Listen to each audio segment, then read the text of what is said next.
Hello and welcome to this episode of Lessons in Life and Business. My name is Philip Amiola. I'm Director of Studies at Virtual Business School. Today we'll be discussing a very interesting topic which I have called the magic of thinking inside the box. The magic of thinking inside the box. Many of us are familiar with the concept of thinking outside the box, but just like many other concepts that we have imbibed in our process of pursuing personal development and going after self-actualization, if you take a critical look at this concept of thinking outside the box, you will find that even though it sounds nice, it may not be very practical in certain circumstances. And that's why we are discussing the magic of thinking inside the box. The idea of thinking outside the box is essentially saying that, okay, there are no limits. Okay, why are you thinking within certain limits? Why are you restricting yourself to conventional ideas? Why do you think that something is impossible? Okay, and all of that. And there's some merit in that, okay?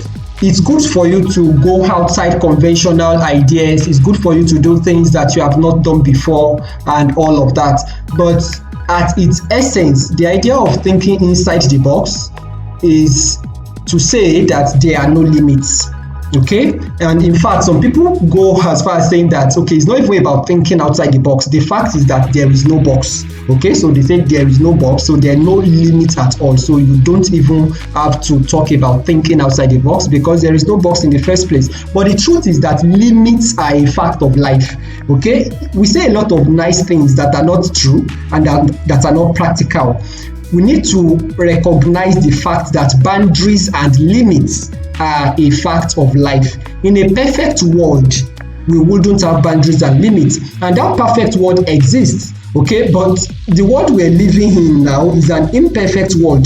The perfect world exists in the spiritual realm, it exists in the metaphysical realm, it exists in your mind. Okay, and you can use the power of your mind to superimpose the realities of that limitless realm on your physical realities. But that is a different subject, okay? And as we proceed in this teaching, you are going to see how you can actually do that. And it begins with accepting the fact that there are limits, okay? So you need to understand that there are limits, and how can you now work within those limits to achieve what you are looking to achieve. So what we're saying is that in terms of what you can achieve, in terms of what is possible, yes, there are no limits. But physically speaking, there are limits that you are confronted with every day. Okay? For example, no matter how smart or intelligent you have only 24 hours every day. That is a limit. Okay? There are only 12 months in a year. That is a limit. You cannot wake up today and say you want to give birth to a child. You have to first of all, get somebody else, okay, because you can't give birth to a child alone. There has to be intercourse between a man and a woman, or there has to be artificial insemination, or there has to be something. You can't do it on your own. That's first a limitation, okay? And then when the person gets pregnant, you have to carry the pregnancy for a particular period of time. You can't say, okay, I'm pregnant now, I'm going to deliver tomorrow, okay? That is a limitation. So if you look at every aspect of our lives, there are limitations that are either natural or limitations that we have created for our own protection. Imagine a world without limits, a world without speed limits, for example, a world where you can stay awake indefinitely, a world where you can sleep indefinitely, a world where you walk around the clock. Okay, a company can walk around the clock, but I'm talking about individuals now. Imagine that in your company where you work around the clock like 24 hours a day, 7 days a week, 365 days a year. Okay, then that's a world of no limits. But is it practical? When you think about it, you find that limits are a fact of life. And the earlier we recognize that fact and admit it, the better it is for us. Okay, now let's look at the word magic. We're talking about the magic of thinking inside the box. What do we mean by magic? Okay, for the purpose of this teaching, we are seeing magic as the power of influencing events and creating desired outcomes by using mysterious or supernatural forces. Okay, and that's one important thing we all need to understand also, that there is more to this world than meets the eye. You can leverage on the help of supernatural forces to get things done, and one of the ways to do that is to think inside the box, which we are going to discuss, and we're going to share very practical ideas with examples of how to do that. Okay, so magic in this sense is the power of influencing events and creating desired outcomes by using mysterious or supernatural forces. You can also see magic as making impossible things happen. Okay, so how can you make impossible things happen? By thinking inside the box. That is what we're going to cover in this teaching. We all like the idea of a miracle. We like the idea of something that looks like it was a big deal and then we achieved it effortlessly. That's why we are attracted to stories of people going from grass to grace, okay, zero to hero and all of that, because we like miracles. We are built to expect miracles. We're built to tap into the supernatural. But what we don't realize many times is that miracles don't happen in spite of limitations. Miracles happen because of limitations. Okay, listen to that again. Miracles don't happen in spite of limitations. Miracles happen because of limitations. So if you are going to experience a miracle, what qualifies you to experience that miracle is the fact that there are some limitations that are beyond your power. There's some limitations that make the situation look impossible. Then you can now reach out to the supernatural and superimpose the realities of the supernatural on the natural realm and then create the miracle that you desire. We're going to look at some examples both from the Bible and from everyday life. Okay, so we'll check 5 examples from the Bible and 5 examples from everyday life. Let us start with the examples from the Bible. Look at the victory of David over Goliath. It's a very popular story that people have even written books about it. Okay, Malcolm Gladwell even wrote David and Goliath. It's a very popular story. We know that David was the underdog. Okay, Goliath was a giant and he had all the equipment and all of that. But David had just a sling and stone. Can you imagine going to war front with just those kind of very crude equipment? But those limitations did not stop David. Okay, because of those limitations, he was able to leverage on the supernatural and he won a resounding victory for his nation, a victory that the entire army of the nation was not able to win. Okay, but because of his limitations, he was in the perfect position to leverage on the supernatural and then to bring the skills that he had developed. He had cultivated the skills in the backside of the wilderness where he was taking care of his father's sheep alone and nobody cared about him. He had cultivated a lot of skills there, which he was now able to transfer to the battlegrounds. Okay, but the soldiers, the people that were skilled, the people that had all the resources, they were looking at him and they couldn't do anything. Okay, so that is an example of how limitation can put you in a place of significant advantage. Look at the story of Gideon also. Gideon was going to face the Midianite army. He had 32,000 men, and with the 32,000 soldiers, he was already outnumbered 4-1. The enemies had 4 times his army. Okay, but in spite of that, God now still told him again that, see, this is your 32,000 men. They are too many. Okay, you need to reduce them. So he went through a series of tests. He took the men through a series of tests, and from 32,000, he reduced the men to 300 men. And these 300 men used very crude equipment, okay? And they won victory over the army. You can check all of these stories yourself in the Bible. You can Google, okay? I don't want to give a lot of Bible references here, and because I'm trying to keep this short because it's likely to be a relatively long episode and I want to still keep it short as much as possible. Now look at the first miracle of Jesus. He turned water to wine at the marriage feast in Cana of Galilee. Okay, he could do that because the wine finished. If the wine had not finished, if there was no problem, if there was no limitation, then there would be no need for a miracle. But because the wine finished, Jesus was able to turn water, okay, into wine. So that problem created an opportunity. That limitation, that wine has finished, we cannot get wine again. Where can we get wine at this point?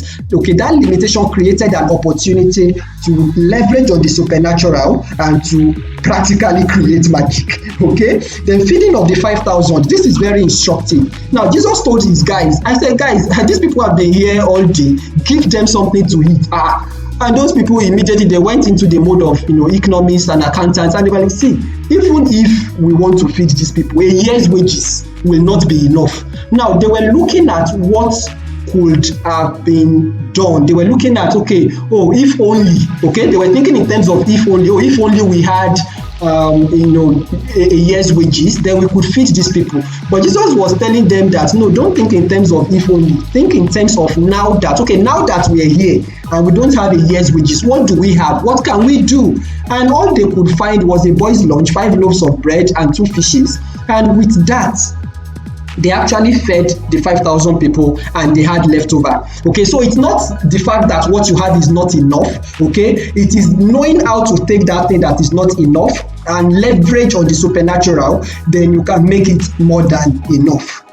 Okay, and the 5th example I am going to give here is the raising of Lazarus from the dead. When Jesus got to the scene, the sisters of Lazarus were like, I think one of them was telling Jesus, if only you had been here, Lazarus would not have died. And that's one of the mistakes we make. We do a lot of if onlys. No, Jesus said, no, don't say if only I have been here, if only I had been here. No, don't say that. Now that I am here, I am the resurrection and the life. Now, if Jesus had been there, that would have given him an opportunity to heal Lazarus.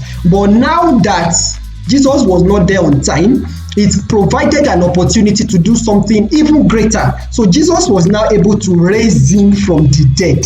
That had not been done before. People were like, what is happening here? And this is not someone that just died. He was already thinking, he was 4 days in the grave. But because Jesus did not arrive on time, because he arrived late, okay, that limitation of him not being able to come right on time created an opportunity for a miracle. So miracles don't happen in spite of limitations. Miracles happen because of limitations. If you understand that, it's going to shift a lot of things for you and it's going to change a lot of things in your life. Okay, so when you have limitations, you know that it's an opportunity for a miracle. When you need to pay your rent and there is no money, it's not the time to start looking for, okay, so who can lend me money? Who can I borrow from? No. It's the time to say, okay, fine, so how can I turn this around into an opportunity for provision? Do you understand? So always look at it that limitations create the opportunity for miracles. Okay, so miracles don't happen in spite of limitations. Miracles happen because of limitations. And the obstacle that you are facing, what you consider as an obstacle, is actually the miracle. The obstacle is the miracle and the adversity is the opportunity. So don't pray against obstacles, don't pray against adversity. When obstacles come and when adversities come, leverage on the supernatural and turn the situation around. And we're going to show practical principles of how to go about that. Okay, now, so we've given examples from the Bible. Let us also look at some examples from everyday life. I'm going to give the example of our internship program at the Plenipotent Company.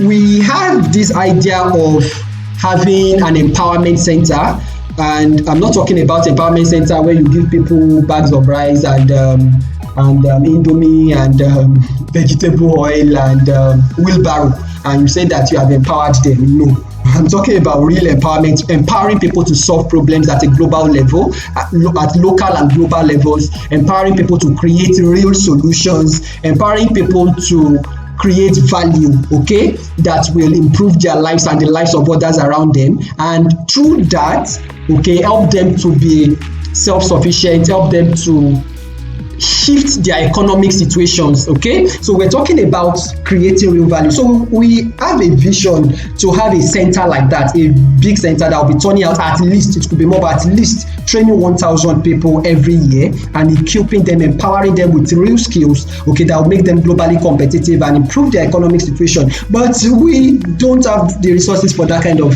stuff now. So we decided, so what can we do? So that limitation caused us to create an internship program which is virtual. Okay, it holds digitally, and we've called it virtual internship program, and the feedback has been amazing. Everything that we would have done if we had a physical center, we are doing it without having a physical center, and with far less cost and with even greater results, because we don't have a physical center, we can reach people from all over. But if it is a physical center, then we're limited to the people around that center. Okay, so the fact that we have that limitation created the possibility of something even greater. Okay, we've not achieved our goals yet, we've not achieved our target, but we're well on our way, and the results have been amazing. I'm going to share a link to one of the documentaries about the program in the course of this teaching towards the end, so you can get real feedback from some of the people that have participated in that program. But we're able to create that because we had a limitation.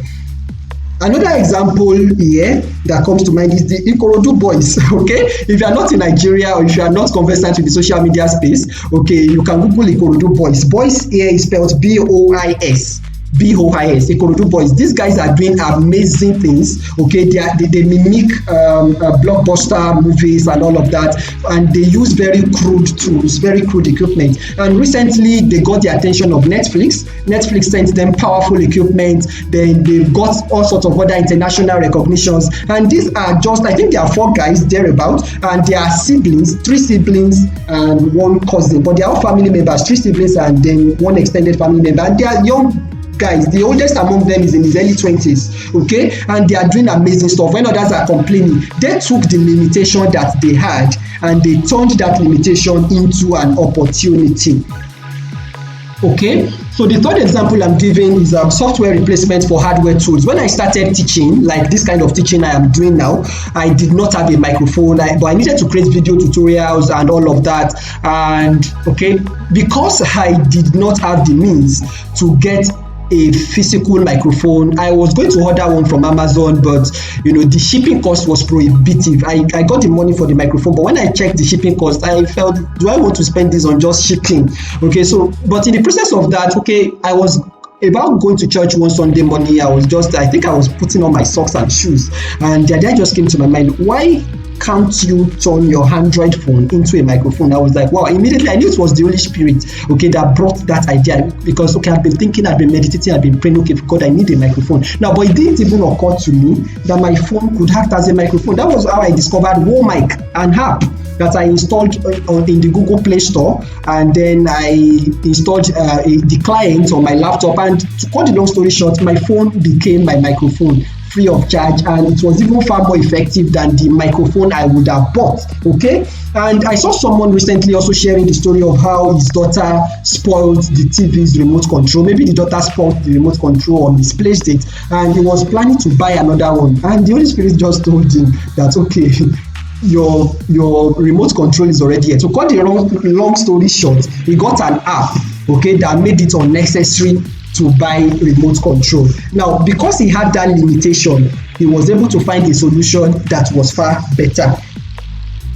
The pandemic has also opened up a lot of new opportunities. Before now, people did not, people were not really very open to the idea of having events virtually, especially very powerful events like AGMs, annual general meetings. Banks, big organizations, they are having their AGMs now virtually, okay, and that has opened up a whole new opportunity. People that might not have been able to learn the kind of things being done in those kind of places, now they can go on YouTube and watch videos of AGMs, and they say, okay, so this is what they do at AGMs, and then their minds can be expanded, and that's just one of the possibilities. There are lots of other possibilities that have opened up because of the limitation. There was the limitation of, don't go out, we're on lockdown and all of that, but then that now opened up because we accepted that limitation. We were able to explore other opportunities, and that opened up new possibilities. It's a paradox, okay? It's a paradox, but that's the way it is. You have to accept the limitation before you can open up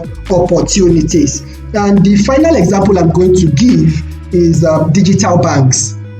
Okay, there was this midnight, I've been thinking about to get a new bank account for some purpose and all of that, and it occurred to me that this should be possible online. I shouldn't need to walk into a bank, especially during this pandemic period and all. That I shouldn't need to walk into a bank and then queue and all of that. And to cut the long story short, I discovered that there are several digital banks that you don't even need to walk into a bank to have a real bank account. So I found one by Sterling Bank because I preferred one by a bank that everybody already knows that this is a bank. Fine, there are several other options, but for now I'm still checking them out. Okay, so I found this one called One Bank by Sterling Bank, and it was even in the midnight. So even if I was able to go to the bank, I couldn't have gone at that midnight, but it was in the midnight. I downloaded the app, installed it, created my account.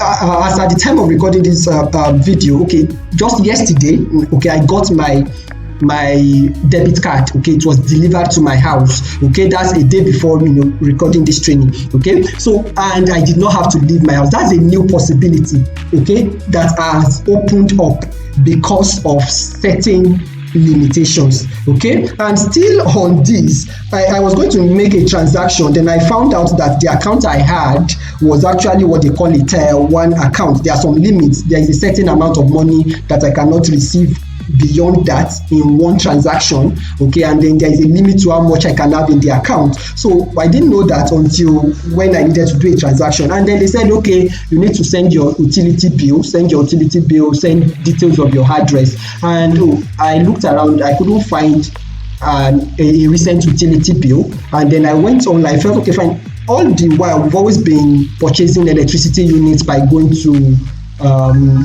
the Disco's office. Okay, I live in Ibadan, so we used to go to their office, the office of Ibadan Electricity Distribution Company. So but that day, I felt, just yesterday, I felt, no, I don't think I have the time to go and buy electricity units in their office. Okay, I should be able to do this online. So I searched, and then I found different options. The first option I tried, okay, JumiaPay, I tried it. Then I realized that, okay, I couldn't print the kind of receipt that would serve as a right kind of utility bill. So I checked again, I saw another option, VTPass, and then I found that with this, I could actually buy the electricity unit and print my utility bill. Okay, in PDF, I could download it in PDF, and then I could print if I wanted, or I could send it straight as PDF, and then I was able to do that. But that was because of a limitation. Okay, because I had limited time, limited resources, limited energy, I didn't want to go to the office, okay, which would have been the normal thing, which would have been what I would have done before. I know lots of people are already recharging online and all, but we have not been doing that. But because of that limitation, I said, fine, let me even check. And I found that there was a solution, and I was able to get my utility bill, which I sent to the bank, everything from the comfort of my home. Okay, so these are just some examples to show that these things we're saying are not abstract, they are real, and they are applicable in various contexts. I've given examples in various contexts. You can apply this to your business, you can apply it to your home, you can apply it to your ministry, you can apply it to practically any dimension of life. Okay, I'm going to provide the links to some of these things I've mentioned, okay, towards the end of this teaching. So now that you know this, how exactly do you go about it? How do you take limitations and turn them to opportunities? Okay, I'm going to give you 4 things, okay, and these 4 things will help you to retool your mind and put yourself in a position where you can easily transform limitations into possibilities. The first thing is to ask yourself, what does this limitation make possible? What does this limitation make possible? For every limitation you have, it opens up some possibilities that would have been otherwise not available. For example, because I needed utility bill and I was not able to go to the IBEDC office to buy electricity units. Okay, I felt okay, fine. So with this now, okay, what it makes possible is that I can go online and see if there is a way to get it done. Then I went online and I found that there is actually a way to get it done. Now that's just an example, but whatever situation you are in, ask yourself, what does this make possible? Okay, then the second thing is replace if only with now that. For example, you want to start a business and you don't have enough money, and you are now telling yourself, if only I had 10 million naira, you will be surprised what I would do. Okay, and that's why there's this song they sing in Yoruba, for rere don mi wo boya mi o ni sope. It's funny to me. The song is saying that, okay, God, try me with a miracle, try me with something good, and see if I'm not going to be grateful. If you are not grateful now, you won't be grateful even if God does what you're asking for. Now, so the point is, stop thinking in terms of if only. Just like the sisters of Lazarus were saying, if only Jesus had been here. No, Jesus was not here. So stop saying if only he had been here. Now that he is here, what is possible? So if only I had 10 million naira, I'm going to start a business. Now that I don't have 10 million naira, what can I do? Okay, now that I don't have it, what can I do? You will be surprised the opportunities that will open up. I can give more examples, but I want to keep this short. Okay, so just think about it yourself. Replace if only with now that. Okay, stop saying if only I have this, if only I had that, if only this person was this, if only that person was that. Now that you are in this particular situation, what can you do? What are the options? Okay, explore those options, and you'll be surprised at the possibilities that will open up to you. Then the third thing you should do is to seek help from within. Seek help from within. We're too quick to look on the outside, but Jesus Christ said, out of your belly shall flow rivers of living water. So it is from your inside. So seek help from within before you start looking on the outside, before you start running up and down. Okay, you need something. Before you start saying, who can help me with this? Look inside. Now, the Bible also says that he that believes, yes, when you believe, you are not going to say that you want to go up to bring Christ down, or you want to go into the deep to bring Christ up, but he says that the word is near you, even in your mouth, this word of faith that we preach. So the miracle you are looking for is near you. The faith that you need is near you. The God that you are looking to help you is near you. In fact, is on your inside. That's why David said that I will lift up my eyes to the hills. Okay, some translations call it to the mountains, some say to the hills and mountains. So, but he was saying, I will lift up my eyes to the hills. Where does my help come from? My help comes from the Lord who made heaven and earth. Now, it's as if David was faced with some obstacles, he was faced with some mountains, he was faced with some challenges, and then he was looking at those challenges and saying, hey, how can I deal with these challenges? How can I find help to overcome these challenges? Then he told himself, my help will come from God, the God that made heaven and earth. These mountains I'm looking at cannot be bigger than the God that made mountains and everything else. These hills that I'm looking at cannot be bigger than the God that made heavens and earth. So I'm going to get my help from the God that makes heaven and earth. And the God that makes heavens and earth resides on your inside. That's the good news. He resides on your inside. So look inside, seek help from within. Let God show you what to do before you start running out task. Every time you need money, the first thing is not to look for, okay, where can I borrow? No, look inside. What has God given you? What's the provision available? Remember that woman that went to meet the prophet. Okay, this woman, she was the wife of a prophet, and then her husband died and left a lot of debt, and creditors were going to come to take her sons. So she went to Prophet Elijah. Is it Elijah or Elisha? I don't remember the story well, but you can confirm from the Bible. But she went to the prophet and said, prophet, your spiritual son, you know that he left a lot of debt when he died, and now creditors want to take my sons. And the man told her, okay, what do you have in your house? What she had that she thought was insignificant, that was the solution to her problem, and it became more than enough. She multiplied it, and then she sold it, and she had more than enough money to pay off the debt and to take care of herself and her children. Okay, but she had to, she went outside, you understand, but thank God for the prophet that could redirect her attention. Say, see, stop running around, look inside. What do you have inside? Fine, you've come to meet me, but I'm going to direct you back inside. What do you have on your inside? What do you have in your home? Okay, so before you seek help from outside, seek help from within, because the resources that you need are within. The God that made heavens and earth dwells on your inside, okay, and out of your belly shall flow rivers of living water. Then the final thing I'm going to tell you as one of the ways to retool your mind in this teaching is that you should not confuse limited vision with limited resources. Yes, we're saying that we need to admit that there are limits. We need to recognize our limits, but we're not talking about limiting your vision. That's why I mentioned that there is a world of no limits, but that world of no limits exists in the supernatural realm, it exists in the spiritual realm, it exists in the metaphysical realm, or what some people call the world of forms. Okay, so you can now bring that reality into the physical, you can bring it into the natural. So you should not say because your resources are limited then you are going to limit your vision. No, what we are saying is that this your unlimited vision can be achieved, can be accomplished with your limited resources. But you need to understand that you first have to admit that your resources are limited. Because if you don't admit that and you are acting as if your resources are not limited, as if you have all the money in the world, you have all the time in the world, you have all the energy in the world, you are going to just run yourself down and you are not going to achieve anything. So at the end of the day, if you are limited, it is not because you have limited resources, it is because your vision is limited. So don't confuse limited vision with limited resources. And someone has said that provision is something that is made available for your vision. So even if it looks like your resources are limited, look right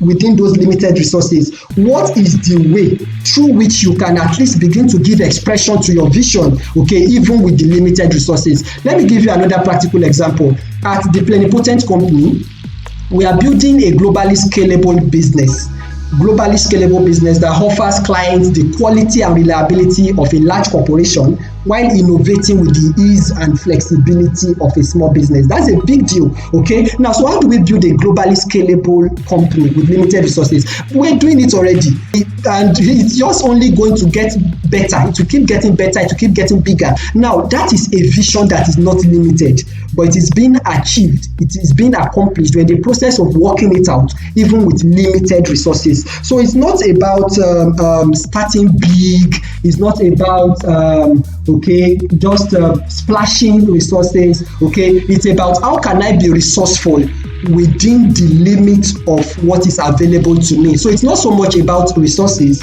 it is about resourcefulness. Okay, so your vision should not be limited because your resources are limited. What you should do is that you should be resourceful in such a way that you can still achieve that vision. It may be in a small form, and then to keep growing, but you can still achieve that vision, okay, while your resources are limited. Okay, so if you don't achieve what you want to achieve, it is not a function of limited resources, it is a function of lack of resourcefulness. Okay, so it's important that you are resourceful, and it's important that you are a visionary, that you have a vision, and then you can run with that vision within the limits of the resources available to you, while not limiting your vision to those resources. You understand? So you are not limiting your vision, you are starting with what you have at hand. Okay, this is what I have at hand, what can I do with it? You are starting with that, and then you are going ahead with that. So as you are doing that, doors will open up, opportunities will open up, God will open your eyes to see things that you did not see before. You are going to see new possibilities that will make it easier to achieve what you set out to achieve. Okay, so as we close, I want to emphasize that boundaries and limits are hard coded into our world.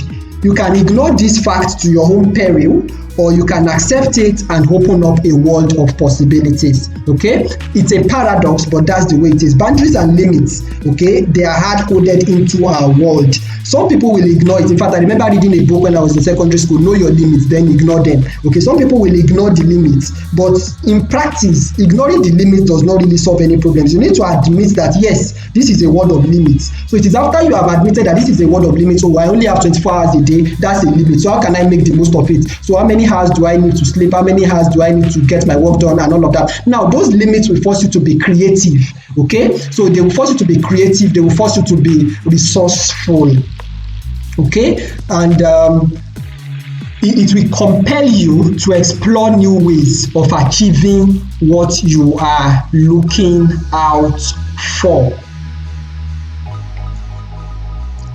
So I'm going to share some resources with you to at least give you a picture of some of the things that I talked about. Okay, you can find out about our virtual internship program by watching the documentary. I'm sharing the link on the screen. For those that will be listening to the audio, I don't know how you want to do that. Maybe you can send an email if you or maybe you can look for the video version. If you are listening to the audio, get the video version. You are going to see all of the links on the screen. Ikorodu Boys, the One Mic I mentioned, One Bank app, and all of that. So you are going to find the links to all of those resources here. So just check them out and relate them to the things that we have shared.